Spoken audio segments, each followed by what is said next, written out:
കുറേ ബുദ്ധിമുട്ടും വിഷമങ്ങളും അവർ എല്ലാം സഹിച്ചിട്ടുണ്ട്. പക്ഷേ നമ്മൾ അതുപോലെ തന്നെ അവരെ പിൻപറ്റിങ് കൊണ്ട് ഓർക്ക് വേണ്ടി യാസീൻ ഓത് ഫാത്തിഹ ഓതൊക്കെ ദിവസം ചെയ്യണമെന്നാണ് ഞാൻ പറയുന്നത്. അല്ലാതെ ഒരു കഷ്ടപ്പെട്ട് ദുനിയാവിലും ആകർത്തും കഷ്ടപ്പാടായിട്ട് അത് നന്നായി കിട്ടണം. അതിനെല്ലാവരും ഒരു ഫാത്തിഹ ദിവസം ഓതണം എന്നാണ് ഞങ്ങൾക്ക് നിർബന്ധമായിട്ട് കുടുംബങ്ങളോട് എല്ലാവരോടും പറയാറുള്ളത്. അല്ലാതെ വാപ്പ കുറേ കഷ്ടപ്പാടുണ്ട്. വാപ്പ നമുക്ക് സ്വന്തമല്ല വാപ്പ, ഈ നാട് മുഴുവൻ വാപ്പ. എല്ലാവരും എന്ത് പോരായുണ്ടെങ്കിൽ ആളെ വാപ്പത്ത് ആളെ മത്തി ആ പറഞ്ഞ് തീർത്തിട്ട് എല്ലാവരും വാപ്പനെ ബഹുമാനിക്കുന്ന ആൾക്കാർ. അമ്പലം കണ്ടി അങ്ങോട്ടേക്കാക്കാൻ പെണ്ണ് കെട്ടാൻ വേണ്ടിയിട്ട് കല്യാണം നിശ്ചയിച്ചപ്പോൾ മുടി നീട്ടിയപ്പോൾ ആദ്യം അമ്മോട്ടിക്കാക്ക ആ മുടി കളിപ്പിച്ചിരുന്നതിന് സ്ഥലം നിൽക്കാതെ മുത്താപ്പയും പാക്കും ചെയ്ത് അത്രക്കും ബഹുമാനം ആദരവുള്ള പഠിച്ചവർ അവരാഗ്രഹം നന്നാക്കിട്ട് ഉമ്മാണെത്താൽ ഉമ്മ കുറേ കഷ്ടപ്പെട്ടു.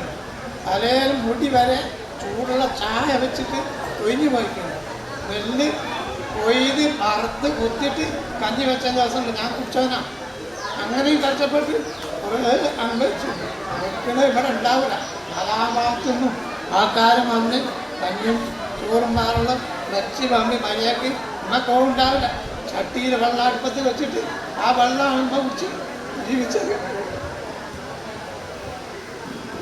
അതൊക്കെ ഓർക്കുമ്പോൾ മനസ്സിൽ സമാധാനമില്ല,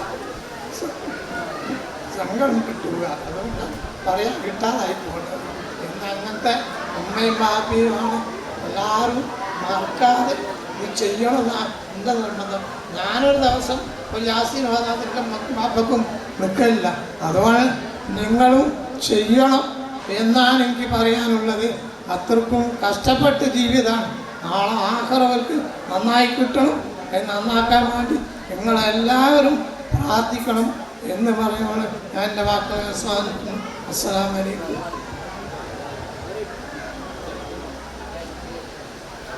അസ്സലാമു അലൈക്കും. ഞാൻ ഈ ഫാമിലിയിലെ മരുമകനാണ്. അരയങ്കോടാണ് പ്രദേശം, മാവൂർ അരയങ്കോട്. എൻ്റെ പേര് സലീം. എൻ്റെ ഭാര്യയാണ് ഹാജറ ബീവി. 4 മക്കളുണ്ട്. കൂടുതലൊന്നും പറയുന്നില്ല. അവരും ഞാൻ മൻസൂർ, പിന്നെ മൂത്ത മകനാണ്. ഭാര്യ റാഷിദ. 3 മക്കളുണ്ട്. ഒന്ന് ഷാമിൽ, അവന് ഫുട്വെയർ ഡിസൈനിങ്ങിന് പഠിക്കാൻ പോയതാണ് ഹൈദരാബാദിൽ. അവനിവിടെ അല്ല. രണ്ടാമത്തെ മകന് അലി അഫ്ലഹ്, അവൻ SNSC കോളേജിൽ +1 പഠിക്കുകയാണ്. മൂന്നാമത്തേത് ഹാദി അബൂബക്കർ, അവൻ 8ാം ക്ലാസ്സിൽ പഠിക്കുന്നത്. ഇതാണ് എൻ്റെ ഒരു ഫാമിലി ഉള്ളത്. എൻ്റെ ഉപ്പയാണ്, ഇളയമ്മയാണ് നിൽക്കുന്നത് സഫിയ.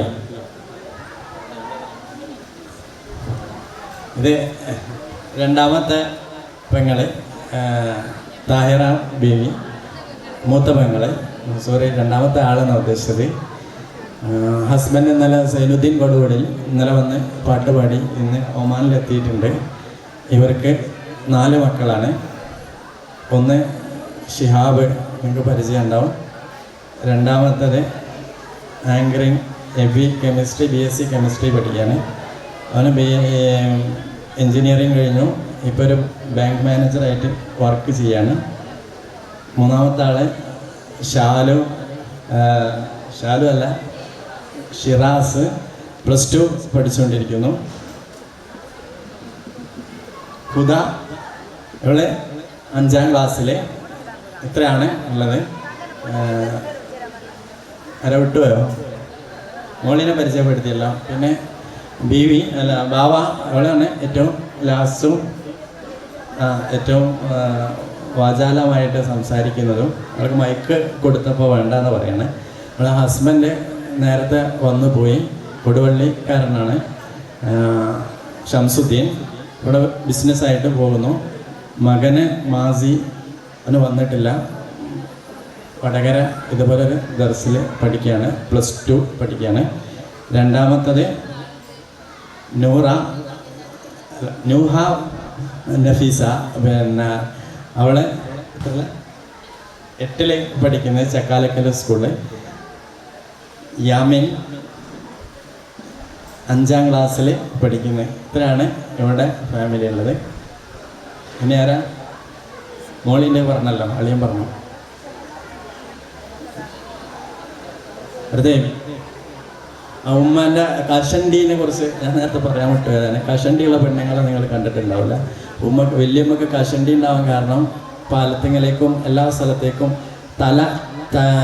തലയിൽ ഈ ചൂടുള്ള ഫുഡ് പണിക്കാർക്ക് പാകം ചെയ്തിട്ട് കൊണ്ടുപോകണം. അങ്ങനെ മുടി കൊഴിഞ്ഞു വരുന്നത്. എൻ്റെ വലിയമ്മൻ്റെ കഥ അതാണ് വാപ്പ പറഞ്ഞത്. അപ്പം അത്രക്കും അധ്വാനിച്ചിരുന്നു എന്നതാണ് നമ്മൾ ഉദ്ദേശിച്ചത്.